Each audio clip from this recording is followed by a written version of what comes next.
হাতে যে কোনো অংশে তিল থাকাই মানে সর্বনাশ ডেকে আনে। যেমন বৃহস্পতি স্থানে অথবা বৃহস্পতি আঙ্গুলে যদি তিল থাকে তাহলে সেক্ষেত্রে ধর্মনাশ, তার সঙ্গে হয় মান সম্মান হানি ও দুর্ভাগ্য সূচিত করে।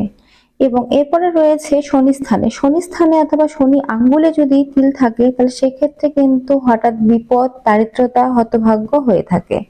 এরপর রয়েছে রবি স্থানে। রবি স্থানে অথবা রবি আঙ্গুলে যদি তিল থাকে তাহলে সেক্ষেত্রে হয় মান সম্মান হানি, সামাজিক পতন ও চক্ষুর ক্ষতি হয়ে থাকে। এবং এরপরে রয়েছে বুধ স্থানে। বুধ স্থানে অথবা বুধ আঙ্গুলে যদি তিল থাকে তাহলে সেক্ষেত্রে ব্যবসা বাণিজ্যে ক্ষতি হয়, হঠাৎ অর্থনাশ ও স্ত্রীহানি কিন্তু হয়ে থাকে। আচ্ছা, এরপরে রয়েছে মঙ্গল স্থানে যদি তিল থাকে তাহলে দণ্ডে আহুতি এবং মামলা মোকদ্দমা এই সমস্ত বিষয়ে সমস্যা কিন্তু হয়ে থাকে। চন্দ্রস্থানে তিল থাকলে সে দুর্ভাগ্যজনিত হয় এবং শুক্র স্থানে যদি তিল থাকে তাহলে কিন্তু সে স্ত্রী লোকের দ্বারা প্রতারিত হয়ে থাকে।